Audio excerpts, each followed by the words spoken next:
Hello and welcome to my channel. My name is Megan and I wanted to tell you briefly about myself while I get ready. So I am almost 40 years old and I have recently decided to go back to school to get a bachelor's of social work. I'm married and I have 4 children. My youngest is 5 and my oldest is 16. My 11-year-old is my only daughter. All the rest are boys. I also have a 13-year-old. My husband and I have been married for almost 18 years, I think. Don't ask me, I don't keep track anymore. I don't keep track of my age either. I stopped keeping track somewhere around 32. I just know I'm almost 40. We've almost been married 20 years. So 20 years ago, after high school, I went right to BYU to study history teaching. I didn't do very well because I don't know how to write papers and I don't know how to study very well either. So eventually I just quit and I didn't want to go back until I knew what I wanted to do with my life and I knew that I would be successful. I didn't want to spend so much money just trying and failing all my classes. And I never really thought of myself as very smart. But about 4 years ago, I took an entrepreneurship course through my church. That gave me enough confidence to start BYU Pathway, which was an online program. So I did pretty well at BYU Pathway. I feel like their courses were really easy compared to BYU. And after Pathway, I took some online classes through BYU Idaho, mostly graphic design and sewing classes. So one of my children has a speech disability and I've spent a lot of time advocating for him and learning about like IEPs, special education programs, assistive technology, augmentative and alternative communication, sign language, stuff like that.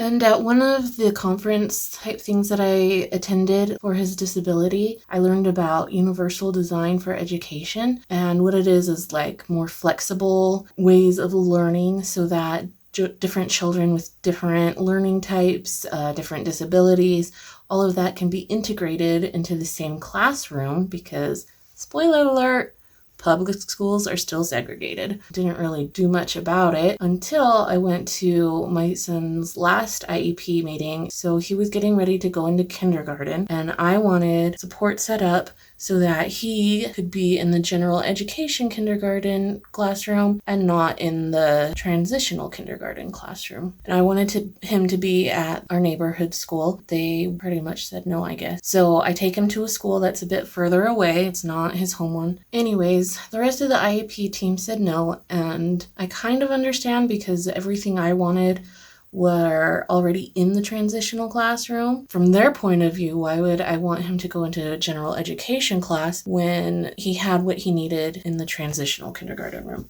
But from my point of view, I wanted him to be fully included. And I was so angry, even though I understand why they wanted that. But I was so angry that kids are still separated from their non-disabled peers when it's possible to educate them both together at the same time. And so I decided I'm going to start a school where children with disabilities are integrated and supported and are not bussed off to further locations. And I wasn't exactly sure how to do that, but I knew that if you want someone to take you seriously, you need the letters after your name.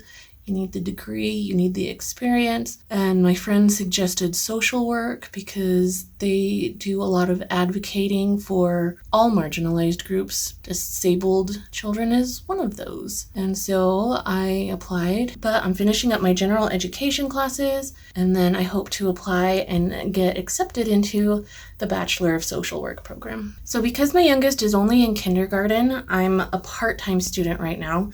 I am taking 6 credits, 2 classes. I'm taking Intro to Academic Writing, which is an English class, and I'm taking Introduction to Social Work. Including travel time, I'm gone about 8 hours a week. And how I fit that in, so I drop him off at school and go to class. And then when his school is done for the day, because he's only half-day kindergarten, the bus takes him home, and my older kids who are already home go outside and get him. So I have 4 kids at 4 different schools.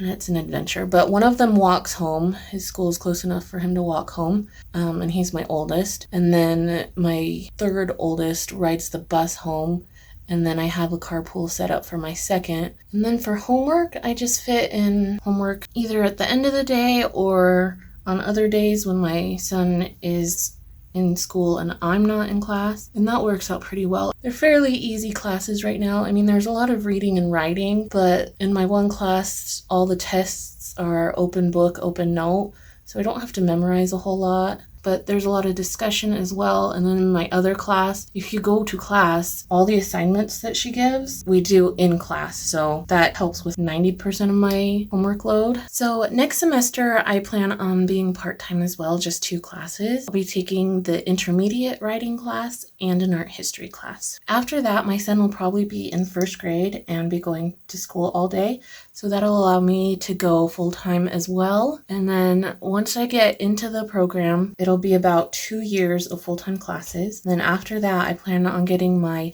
Master's of Social Work and then moving on to a PhD.